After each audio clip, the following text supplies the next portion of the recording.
औज़ु बिल्लाहि मिनश शैतानिर रजीम बिस्मिल्लाहिर्रहमानिर रहीम। अस्सलामु अलैकुम नाज़रीन, केयर न्यूज़ के साथ फ़खर ज़मान हाज़िर खिदमत है। आज मैं इंतहाई मुसर्रत महसूस कर रहा हूँ क्योंकि आज जिस शख्सियत का इंटरव्यू लेने की सआदत मुझे हासिल हो रही है वो शख्सियत किसी तारुफ़ की मोहताज नहीं। मैं अगर उनके बारे में कुछ कहना भी चाहूँगा तो हक़ अदा नहीं कर पाऊँगा। जी नाज़रीन, आज मैं मौजूद हूँ इंतहाई अहम शख्सियत मोहतरम प्रोफेसर अनवार अहमद ज़ई साहब के पास। अस्सलाम वालेकुम सर। वालेकुम अस्सलाम जनाब वाला। सर पहले तो बहुत बहुत शुक्रिया, आपने हमें टाइम दिया। सबसे पहले मैं ये चाहूँगा कि आप नाज़रीन को मुख्तसरन अपने बारे में बताइएगा। बिस्मिल्लाहिर्रहमानिर्रहीम। अपने बारे में बात करना ख़ासा दुश्वार होता है, लेकिन चूँकि नाज़रीन को यह अंदाज़ा है कि किस मरहले और मंजिल की तरफ हम गामज़न हैं, इसलिए मुझे कोई तामुल नहीं अपने बारे में बहुत मुख्तसर अंदाज में ये बताते हुए कि अनवार अहमद ज़ई मेरा नाम है और मुख्तलिफ़ मराहिल पर, मुख्तलिफ़ ज़मानों में, मुख्तलिफ़ मनासिब पर, ओहदों पर और अदारों से मैं वाबस्ता रहा। कमीशन जब मैंने क्वालिफ़ाई किया तो उसके फ़ौरन बाद मुझे हुकूमत सिंध ने थरपारकर डिस्ट्रिक्ट, जो उस वक्त मीरपुर ख़ास और सांगड़ और उमरकोट और बिट्ठी जो इस वक्त थर है उन पर मुश्तमिल था, वहाँ मुझे ज़िलाई अफ़सर बनाकर भेजा गया और वहाँ से फिर काम शुरू हुआ। फिर कराची में जब मैं यहाँ आया हूँ तो यहाँ डायरेक्टर एजुकेशन रहा 1990 से 97 तक, 7 साल लंबा स्टे है। फिर मैं एडिशनल सेक्रेटरी हो गया और government of Sindh education department में, और मेरे पास प्लानिंग, डेवलपमेंट एंड फाइनेंस था, एकेडमिक्स भी था, और फिर ये कि मैं वर्ल्ड बैंक का प्रोजेक्ट डायरेक्टर भी हुआ, Sindh primary education development project का, और फिर एशियन डेवलपमेंट बैंक में भी पीडी हुआ मैं, गर्ल्स प्रोजेक्ट का और टीचर्स प्रोजेक्ट का। उसके बाद फिर मुझे हुकूमत ने भेज दिया चेयरमैन बनाकर टेक्स्ट बुक बोर्ड, और वहाँ से फिर चेयरमैन होने का सफ़र शुरू हुआ। मुझे ये तफवीज़ की गई ज़िम्मेदारी कि मैं मीरपुर ख़ास जाकर, जहाँ मैं बहुत पहले फ़र्स्ट पोस्टिंग पर गया था, वहाँ मैं बोर्ड कायम करूँ। बोर्ड नहीं था वहाँ, तो उस वक्त के गवर्नर साहब ने जब मुझे भेजा है तो मेरी अपनी कुर्सी नहीं थी, और कुर्सी होती तो रखने की जगह भी नहीं थी, लेकिन अल्हम्दुलिल्लाह सुम्मा अल्हम्दुलिल्लाह बग़ैर एक पैसा रेंट का ख़र्च किए हुए हमने वो बिल्डिंग भी मुकम्मल की और वहाँ इफ्तिताह भी हुआ। उस वक्त के गवर्नर भी आए, वज़ीर आला भी आए, स्पीकर असम्बली भी आए, और इस तरह ये पहला बोर्ड था जो कि कायम हुआ 4 डिवीज़न्स पर मुश्तमिल।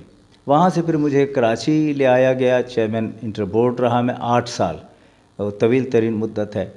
फिर मैं सेकेंडरी बोर्ड का चेयरमैन रहा, और जब सरकारी मनासिब से फ़राग़त हुई तो फिर ये बोर्ड, जिसे ज़ियाउद्दीन यूनिवर्सिटी एग्ज़ामिनेशन बोर्ड कहते हैं, इसको कायम किया गया। और अब यहाँ भी वही कैफियत थी कि 0 पॉइंट से मैंने शुरू किया, लेकिन अब देखिए 1 साल कुछ महीने में कैफियत यह है कि इस बोर्ड ने इम्तिहान ले लिए, इम्तिहान के नताइज दे दिए। इस वक्त पोजीशन ये है कि पूरा सिंध हमारा जुरिस्डिक्शन है।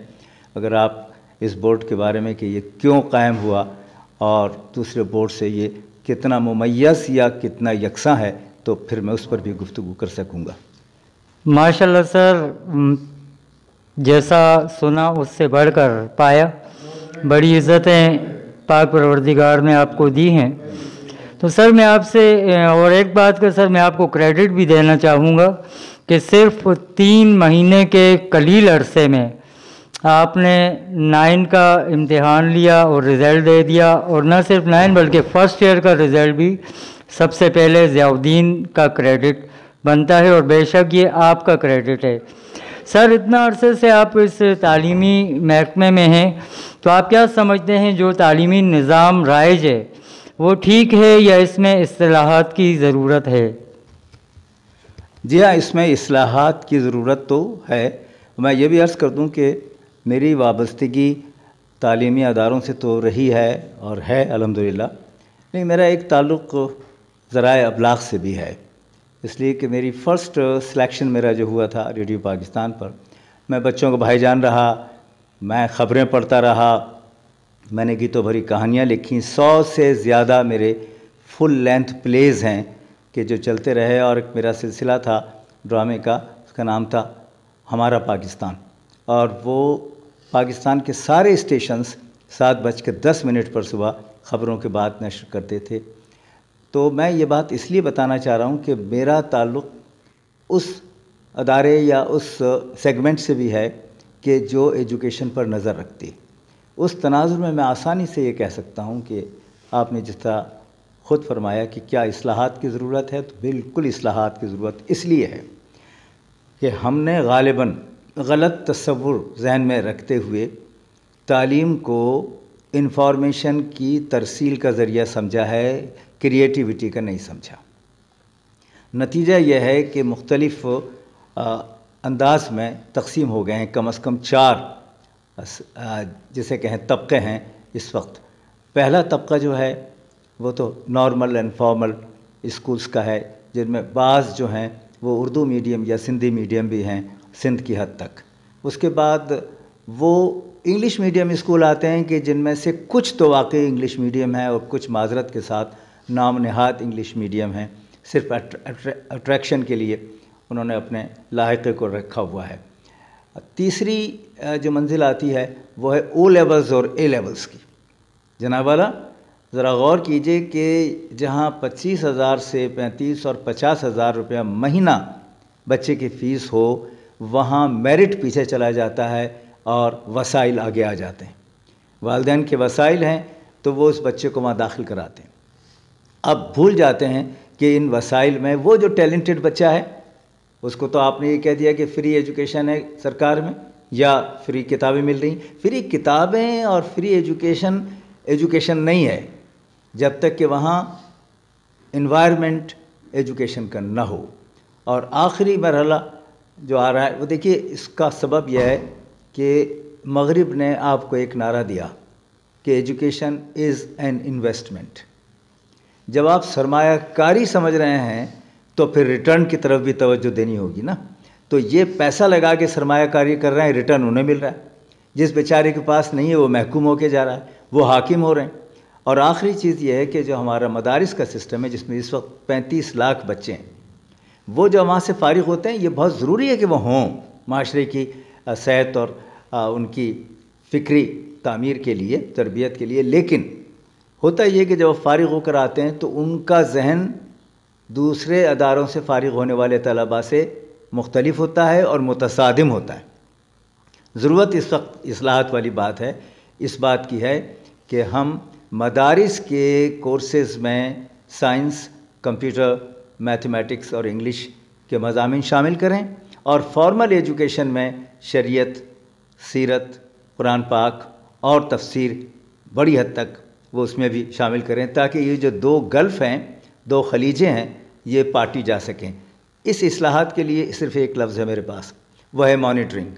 پراپر مانیٹرنگ اگر ہے، آپ کو دکھ ہوگا یہ سن کر، اور سامعین ناظرین کو بھی، کہ مارچ 2013 میں 18ویں ترمیم کے بعد جو 2010 میں ہوئی تھی، 25A آرٹیکل جو کانسٹیٹیوشن کا ہے اس کے تحت سندھ میں لازمی پرائمری تعلیم 5 سال سے 16 سال تک کے بچے کے لیے ایکٹ پاس ہو گیا۔